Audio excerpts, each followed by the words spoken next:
اور اس وقت کو یاد کرو جب لقمان نے اپنے بیٹے کو نصیحت کرتے ہوئے کہا کہ بیٹا اللہ کے ساتھ شرک نہ کرنا، شرک تو بڑا بھاری ظلم ہے۔ جو لوگ شرک کرتے ہیں وہ کہیں گے کہ اگر اللہ چاہتا تو ہم شرک نہ کرتے، اور نہ ہمارے باپ دادا شرک کرتے، اور نہ ہم کسی چیز کو حرام ٹھہراتے۔ اسی طرح ان لوگوں نے تکذیب کی تھی جو ان سے پہلے تھے، یہاں تک کہ ہمارے عذاب کا مزہ چکھ کر رہے۔ کہہ دو کیا تمہارے پاس کوئی سند ہے؟ اگر ہے تو اسے ہمارے سامنے لاؤ۔ تم لوگ تو بس گمان کے پیچھے چلتے اور اٹکل کے تیر چلاتے ہو۔ کہہ دو کہ اللہ ہی کی حجت غالب ہے، پھر اگر وہ چاہتا تو تم سب کو ہدایت دے دیتا۔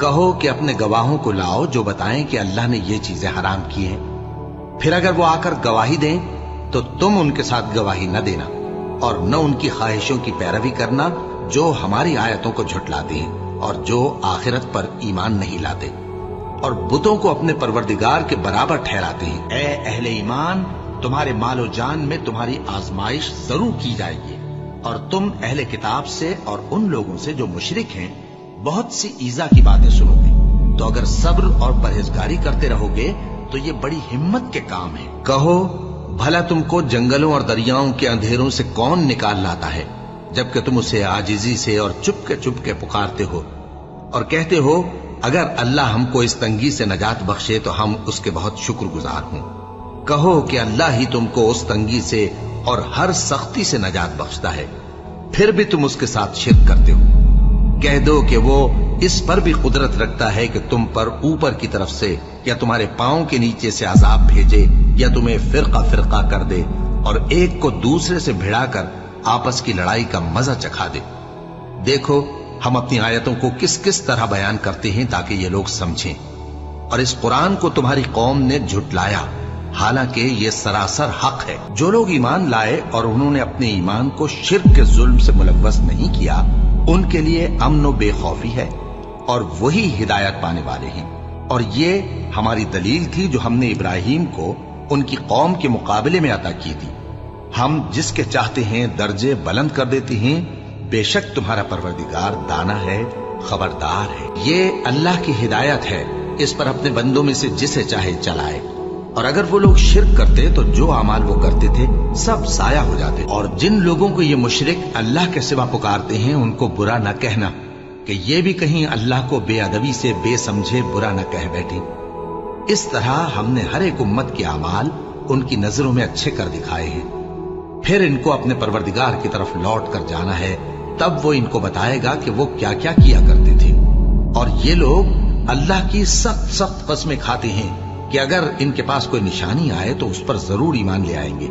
کہہ دو کہ نشانیاں تو سب اللہ ہی کے پاس ہیں، اور مومنوں تمہیں کیا معلوم ہے، یہ تو ایسے بدبخت ہیں کہ ان کے پاس نشانیاں آ بھی جائیں تب بھی ایمان نہ لائیں، اور ہم ان کے دلوں اور آنکھوں کو الٹ دیں گے، تو جیسے یہ اس قرآن پر پہلی دفعہ ایمان نہیں لائے ویسے پھر نہ لائیں گے، اور ہم ان کو چھوڑ دیں گے کہ اپنی سرکشی میں بہکتے رہیں۔ اور اگر ہم ان پر فرشتے بھی اتار دیتے اور مردے بھی ان سے گفتگو کرنے لگتے اور ہم سب چیزوں کو ان کے سامنے لاموجود بھی کر دیتے تو بھی یہ ایمان لانے والے نہ تھے، مگر یہ کہ اللہ چاہے۔ بات یہ ہے کہ یہ اکثر نادان ہے۔ اللہ اس گناہ کو نہیں بخشے گا کہ کسی کو اس کا شریک بنایا جائے، اور اس کے سوا اور گناہ جس کو چاہے معاف کر دے، اور جس نے اللہ کا شریک مقرر کیا اس نے بڑا بہتان باندھا۔ کیا تم نے ان لوگوں کو نہیں دیکھا جو اپنے آپ کو پاکیزہ کہتے ہیں؟ نہیں، بلکہ اللہ ہی جس کو چاہتا ہے پاکیزہ کرتا ہے، اور ان پر دھاگے برابر بھی ظلم نہیں ہوگا۔ دیکھو یہ اللہ پر کیسا جھوٹ طوفان باندھتے ہیں، اور یہی کھلا گناہ کافی ہے۔ اور مشرک کہتے ہیں کہ اگر اللہ چاہتا تو نہ ہم ہی اس کے سوا کسی چیز کو پوجتے اور نہ ہمارے بڑے ہی پوجتے، اور نہ اس کے فرمان کے بغیر ہم کسی چیز کو حرام ٹھہراتے۔ اے پیغمبر، اسی طرح ان سے اگلے لوگوں نے کیا تھا، تو پیغمبروں کے ذمے اللہ کے احکام کو کھول کر سنا دینے کے سوا اور کچھ نہیں۔ اور جب مشرک اپنے بنائے ہوئے شریکوں کو دیکھیں گے تو کہیں گے کہ پروردگار یہ وہی ہمارے شریک ہیں جن کو ہم تیرے سوا پکارا کرتے تھے، تو وہ ان کے کلام کو مسترد کر دیں گے اور ان سے کہیں گے کہ تم جھوٹے ہو، اور اس دن اللہ کے سامنے سرنگوں ہو جائیں گے، اور جو طوفان وہ باندھا کرتے تھے سب ان سے جاتا رہے گا۔ جن لوگوں نے کفر کیا اور لوگوں کو اللہ کے رستے سے روکا، ہم ان کو عذاب پر عذاب دیں گے، اس لیے کہ شرارت کیا کرتے تھے۔ جو لوگ مومن یعنی مسلمان ہیں اور جو یہودی ہیں اور ستارہ پرست اور عیسائی اور مجوسی اور مشرک، اللہ ان سب میں قیامت کے دن فیصلہ کر دے گا۔ بے شک اللہ ہر چیز سے باخبر ہے۔ اور ایک وقت تھا جب ہم نے ابراہیم کو خانہ کعبہ کا مقام بتا دیا اور ارشاد فرمایا کہ میرے ساتھ کسی چیز کو شریک نہ کیجو، اور طواف کرنے والوں اور قیام کرنے والوں اور رکوع کرنے والوں اور سجدہ کرنے والوں کے لیے میرے گھر کو صاف رکھا کرنا۔ وہی رات کو دن میں داخل کرتا اور وہی دن کو رات میں داخل کرتا ہے، اور اسی نے سورج اور چاند کو کام میں لگا دیا ہے، ہر ایک وقت مقرر تک چل رہا ہے۔ یہی اللہ تمہارا پروردگار ہے، اسی کی بادشاہی ہے، اور جن لوگوں کو تم اس کے سوا پکارتے ہو وہ کھجور کی گٹھلی کے چھلکے کے برابر بھی تو کسی چیز کے مالک نہیں۔ اگر تم ان جھوٹے معبودوں کو پکارو تو وہ تمہاری پکار نہ سنے، اور اگر سن بھی لے تو تمہاری بات کو قبول نہ کر سکیں، اور قیامت کے روز تمہارے شرک سے انکار کر دیں گے، اور ایک ہی باخبر کی طرح تم کو کوئی خبر نہیں دے گا۔ لوگو، تم سب اللہ کے محتاج ہو، اور اللہ ہی تو بے نیاز ہے، لائق حمد و ثنا ہے۔ اگر وہ چاہے تو تم کو نابود کر دے اور نئی مخلوق لے آئے، اور یہ اللہ کو کچھ مشکل نہیں۔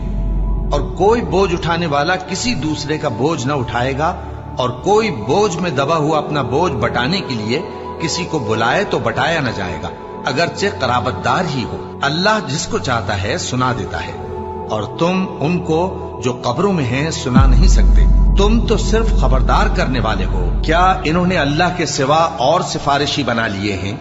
کہو کہ خواہ وہ کسی چیز کا بھی اختیار نہ رکھتے ہوں اور نہ کچھ سمجھتے ہی ہوں، تب بھی کہہ دو کہ سفارش تو سب اللہ ہی کے اختیار میں ہے، اسی کے لیے آسمانوں اور زمین کی بادشاہت ہے، پھر تم اسی کی طرف لوٹ کر جاؤ گے۔ اور جب ایک اکیلے اللہ کا ذکر کیا جاتا ہے تو جو لوگ آخرت پر ایمان نہیں رکھتے ان کے دل گھٹ جاتے ہیں، اور جب اللہ کے سوا اوروں کا ذکر کیا جاتا ہے تو فوراً خوش ہو جاتے ہیں۔ کہو کہ اے اللہ، اے آسمانوں اور زمین کے پیدا کرنے والے، پوشیدہ اور ظاہر کے جاننے والے، تو ہی اپنے بندوں میں ان باتوں کا جن میں وہ اختلاف کرتے رہے ہیں فیصلہ کرے گا۔ اور اگر ظالموں کے پاس وہ سب مال و متاع ہو جو زمین میں ہے اور اس کے ساتھ اسی قدر اور ہو، تو قیامت کے روز برے عذاب سے رہائی پانے کے بدلے میں دے ڈالیں، اور ان پر اللہ کی طرف سے وہ امر ظاہر ہو جائے گا جس کا ان کو خیال بھی نہ تھا، اور ان کے اعمال کی برائیاں ان پر ظاہر ہو جائیں گی، اور جس عذاب کی وہ ہنسی اڑاتے تھے وہ ان کو آ گھیرے گا۔ اور اے پیغمبر، تمہاری طرف اور ان پیغمبروں کی طرف جو تم سے پہلے ہو چکے ہیں یہی وہی بھیجی گئی ہے کہ اگر تم نے شرک کیا تو تمہارے اعمال برباد ہو جائیں گے اور تم نقصان اٹھانے والوں میں ہو جاؤ گے، بلکہ اللہ ہی کی عبادت کرو اور شکر گزاروں میں رہو۔ لوگو، ایک مثال بیان کی جاتی ہے، اسے غور سے سنو کہ جن لوگوں کو تم اللہ کے سوا پکارتے ہو وہ ایک مکھی بھی نہیں بنا سکتے، اگرچہ اس کے لیے سب اکٹھے ہو جائیں، اور اگر مکھی ان سے کوئی چیز چھین لے جائے تو اسے اس سے چھڑا نہیں سکتے۔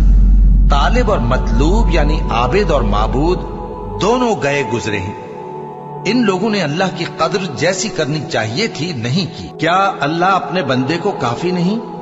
اور اے نبی، یہ تم کو ان لوگوں سے جو اللہ کے سوا ہیں یعنی غیر اللہ سے ڈراتے ہیں، اور جس کو اللہ گمراہ رہنے دے اسے کوئی ہدایت دینے والا نہیں، اور جس کو اللہ ہدایت دے اس کو کوئی گمراہ کرنے والا نہیں۔ کیا اللہ عزت والا، بدلہ لینے والا نہیں ہے؟ اور اگر تم ان سے پوچھو کہ آسمانوں اور زمین کو کس نے پیدا کیا تو کہہ دیں گے کہ اللہ نے۔ کہو کہ بھلا دیکھو تو جن کو تم اللہ کے سوا پکارتے ہو، اگر اللہ مجھ کو کوئی تکلیف پہنچانی چاہے تو کیا وہ اس تکلیف کو دور کر سکتی ہیں؟ یا اگر وہ مجھ پر مہربانی کرنا چاہے تو کیا وہ اس کی مہربانی کو روک سکتے ہیں؟ کہہ دو کہ مجھے اللہ ہی کافی ہے، بھروسہ رکھنے والے اسی پر بھروسہ رکھتے ہیں۔ اور یہود کہتے ہیں کہ عزیر اللہ کے بیٹے ہیں، اور عیسائی کہتے ہیں کہ مسیح اللہ کے بیٹے ہیں۔ یہ ان کے منہ کی باتیں ہیں، پہلے کافر بھی اسی طرح کی باتیں کہا کرتے تھے، یہ بھی انہی کی ریس کرنے لگے ہیں۔ اللہ ان کو ہلاک کرے، یہ کہاں بہکے پھرتے ہیں۔ انہوں نے اپنے علماء اور مشائخ اور مسیح ابن مریم کو اللہ کے سوا معبود بنا لیا، حالانکہ ان کو یہ حکم دیا گیا تھا کہ معبود واحد کے سوا کسی کی عبادت نہ کریں، اس کے سوا کوئی معبود نہیں، اور وہ ان لوگوں کے شریک مقرر کرنے سے پاک ہے۔ یہ چاہتے ہیں کہ اللہ کے نور کو اپنے منہ سے پھونک مار کر بجھا دیں، اور اللہ اپنے نور کو پورا کیے بغیر رہنے کا نہیں، اگرچہ کافروں کو برا ہی لگے۔